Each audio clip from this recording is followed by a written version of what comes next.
आज हम एक ऐसे केस के बारे में बात करेंगे जिसे सुनकर इंसान की रूह कांप जाए। ये कैज़ीनेट है, एक ऐसी जगह जो दुनिया से बिल्कुल अलग महसूस होती है। सिर्फ कुछ गिने चुने घर और उनके दरमियान से गुजरती हुई एक तन्हा रेलवे ट्रैक लाइन जो साइबेरियन टाइगर के सुनसान जंगलों के बीच से अपना रास्ता बनाती है। 14 अगस्त 1989 की रात को एक तयशुदा ट्रेन इस ठंडे और सुनसान जंगल से गुजर रही थी। तभी उन्हें पटरियों पर आगे कुछ दिखा। शुरुआत में ट्रेन कंडक्टर्स को समझ नहीं आया कि वो क्या देख रहे हैं, लेकिन जब उन्हें पता चला तो वो रशियन इतिहास के सबसे दर्दनाक और खौफनाक मिस्ट्रीज में से एक मिस्ट्री थी। कैज़ीनेट के गांव रशिया में एक ऐसी जगह है जो ज्यादातर मैप्स पर नहीं दिखती। ये साइबेरियन टाइगर के गहरे इलाकों में छुपा हुआ है, जहां चारों तरफ पाइन और बिर्च के पेड़ हैं। सच कहें तो ये कोई गांव नहीं बल्कि रेलवे ट्रैक के किनारे बस कुछ घर हैं। यहाँ की आबादी सिर्फ 24 लोगों की है, जहाँ ना कोई दुकान है,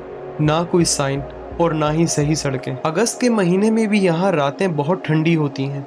दिन की धूप अचानक बर्फीली ठंड में बदल सकती है और सूरज तेजी से गायब हो जाता है।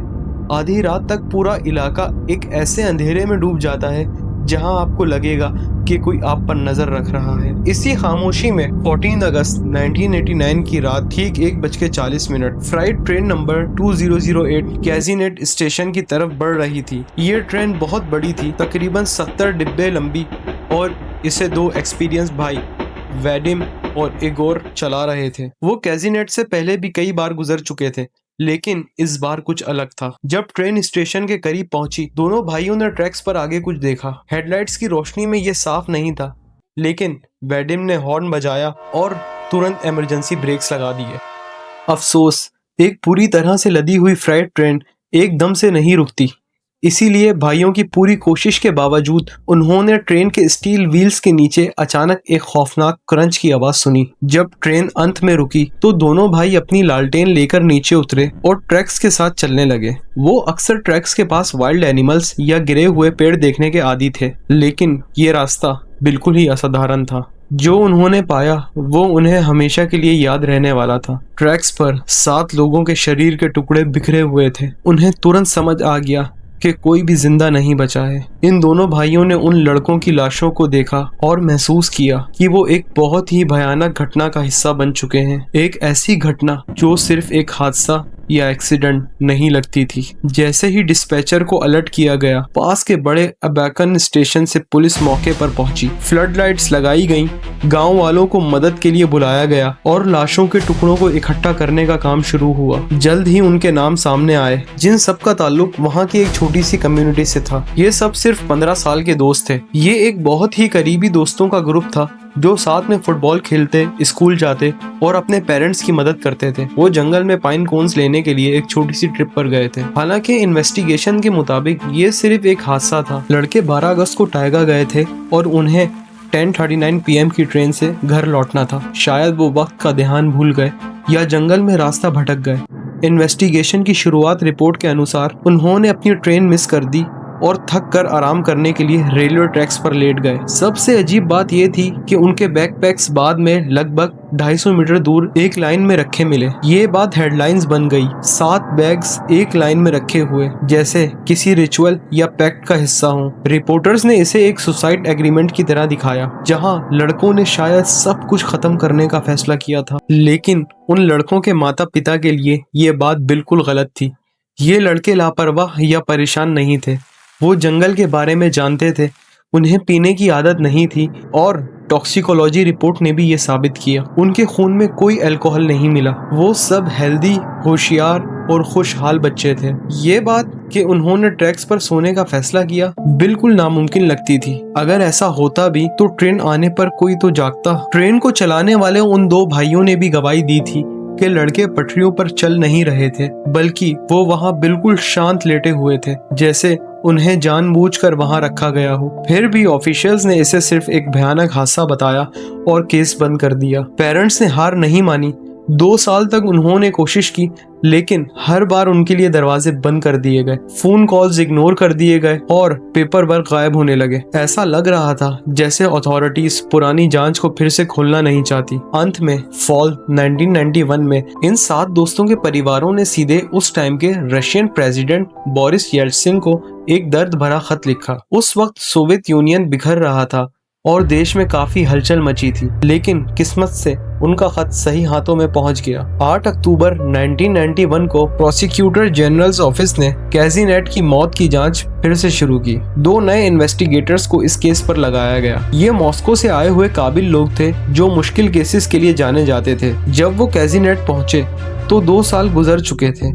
बारिश, बर्फ और मौसम ने सारे सबूत मिटा दिए थे। जो थोड़ा बहुत 1989 में बचा था उसे पुरानी पुलिस ने या तो खराब कर दिया था या नजरअंदाज कर दिया था। इन्वेस्टिगेटर्स ने गांव के हर घर का दरवाजा खटखटाया और हर किसी से बात की, लेकिन गांव वालों ने कुछ भी बताने से मना कर दिया। सब ने यही कहा कि जब ट्रेन लड़कों के ऊपर से गुजरी वो सब सो रहे थे। इन्वेस्टिगेटर्स को हर तरफ से खामोशी मिल रही थी, लेकिन फिर उन्हें एक नाम सुनाई दिया, वैसिली। वैसिली वही आदमी था जो अपने भाई स्लावा का खून करने के जुर्म में जेल में था। इन्वेस्टिगेटर्स को लगा कि शायद स्लावा ने मारने से पहले कैजीनेट की उस रात का कोई राज बताया होगा। जेल में कई मुलाकातों के बाद वैसिली ने आखिरकार मुंह खोला। उसने माना कि वो और उसका एक और भाई यूरी इसमें शामिल थे। इस नए खुलासे के बाद इन्वेस्टिगेटर्स ने माता पिता से लाशों को दोबारा निकालने की इजाजत मांगी। जब 7 दोस्तों की लाशों की फोरेंसिक जांच हुई तो सच्चाई ने सबको हिलाकर रख दिया। उन्हें ट्रेन ने नहीं मारा था, उनकी मौत ट्रेन के नीचे आने से पहले ही हो चुकी थी। उनके सर की हड्डियां टूटी हुई थी, जबड़े दोनों तरफ से शटर्ड थे और चेस्ट पर गहरे जख्म थे। सबसे हैरत अंगेज बात ये थी कि ये जख्म रेलवे डिपो में इस्तेमाल होने वाले टूल्स जैसे स्लेज हैमर और बेड रेंच से मेल खाते थे। ट्रेन ड्राइवर्स ने भी गवाही दी थी कि लड़के बिखरे हुए नहीं थे, बल्कि उन्हें पटरियों पर एकदम लाइन से लिटाया गया था ताकि ट्रेन उनका निशान मिटा दे। इन्वेस्टिगेटर्स की थ्योरी अब बदल चुकी थी। उन लड़कों पर हमला किया गया था, उन्हें बेदर्दी से मारा गया और फिर उनकी लाशों को ट्रैक्स पर रख दिया गया। वैसिली ने पहले कहा था कि उसके भाई स्लावा ने उन्हें मारा था क्योंकि स्लावा मर चुका था और वो कुछ बोल नहीं सकता था, लेकिन इन्वेस्टिगेटर्स ने हार नहीं मानी। आखिरकार वैसिली ने एक और बड़ा नाम लिया, निकोलाई। निकोलाई कोई आम गांव वाला नहीं था, वो पास के गांव का एक सीनियर पुलिस लेफ्टिनेंट था। निकोलाई ने दावा किया कि वो उस रात गांव से जल्दी चला गया था, लेकिन गांव वालों ने बताया कि वो वहां था। वो उस रात वैसिली, यूरी और एक रेलवे ट्रैक के क्रू फोरमैन के भाई के साथ बैठकर पी रहा था। उन्होंने उस रात लगभग 3 लीटर देसी शराब पी रखी थी। जब उनकी शराब खत्म हो गई तो वो और शराब ढूंढने के लिए स्टेशन गए। वहाँ उन्हें वो 7 लड़के मिले जो अपनी ट्रेन का इंतजार कर रहे थे। एक छोटी सी बहस शुरू हुई जो जल्द ही भयानक हिंसा में बदल गई। निकोलाई ने अपने पिस्टल के पीछे हिस्से से एक लड़के के सर पर दे मारा, जो उसके लिए जानलेवा साबित हुआ। बाकी लड़कों को डरता देख निकोलाई ने अपने दोस्तों को ऑर्डर दिया, इन्हें खत्म कर दो, कोई गवाह नहीं बचना चाहिए। निकोलाई ने उस रात सब कुछ बहुत ही चालाकी से स्टेज किया था। उन्होंने लड़कों की लाशों और उनके बैकपैक्स को पटरियों पर एक लाइन से रख दिया ताकि ऐसा लगे कि ये सुसाइड पैक्ट हो, और आने वाली 1:40 की ट्रेन ने उनके शरीरों को पूरी तरह कुचल दिया, जैसा कि निकोलाई ने चाहा था। इंसाफ की राह बहुत लंबी और मुश्किल थी। 1995 में यानी घटना के 6 साल बाद ये केस अदालत पहुंचा। पूरा देश इस केस को देख रहा था। शुरुआत में निकोलाई, फोरमैन, वैसिली और यूरी को मौत की सजा सुनाई गई। माता पिता को लगा आखिरकार उन्हें इंसाफ मिल गया, लेकिन फिर एक बड़ा मोड़ आया। रशिया काउंसिल ऑफ यूरोप में शामिल होना चाहता था और उसके लिए उन्हें मौत की सजा को खत्म करना जरूरी था। इस नए कानून और कुछ कानूनी पैतरेबाजियों की वजह से उन कातिलों की सजा रद्द कर दी गई और उन्हें रिहा कर दिया गया। लेकिन दोस्तों के परिवारों ने हार नहीं मानी। उन्होंने फिर से लड़ाई शुरू की। अगले कुछ सालों में कैजीनेट में कुछ अजीब और खौफनाक घटनाएं हुई। यूरी की मौत जेल में हो गई और एक मुखिया गवाह रेलवे वर्कर की मौत भी उसी तरह पटरियों पर गिरने से हुई जैसे उन लड़कों की दिखाई गई थी। अंत में फरवरी 1997 में केस फिर से खोला गया। 4 साल की जांच के बाद 2001 में सुप्रीम कोर्ट ने नया फैसला सुनाया। निकोलाई और फोरमैन को 10 साल और वैसिली को 7 साल की जेल हुई। माता पिता के लिए सजा उनके बच्चों की मौत के मुकाबिल बहुत कम थी, लेकिन 12 साल के संघर्ष के बाद उन्होंने दुनिया को असली सच्चाई दिखा दी। कैजीनेट का गांव अब कभी पहले जैसा नहीं रहा। गांव वालों की खामोशी ने भी इस जुर्म में साथ दिया था। ये कहानी एक सबक है कि कैसे ताकतवर लोग अपने जुर्म छुपाने के लिए किसी भी हद तक जा सकते हैं। और कैसे एक परिवार की जिद इंसाफ दिला सकती है।